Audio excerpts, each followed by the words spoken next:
What is up guys, today we will talk about how you guys can buy Tone on Tonkeeper with Notcoin. Well, the process for that is pretty simple. For that we will open up our Tonkeeper wallet.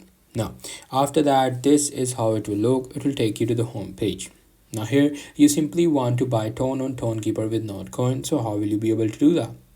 Now here what you have to do is you just simply have to go to this swap option.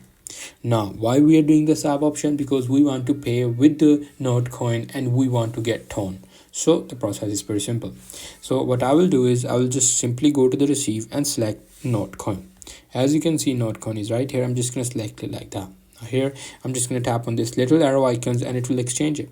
Now you are sending Notcoin and you are getting Tone coin. So you just have to enter the amount you want to buy worth of Tone coins, and there you go. You will be able to buy Tone coins right there.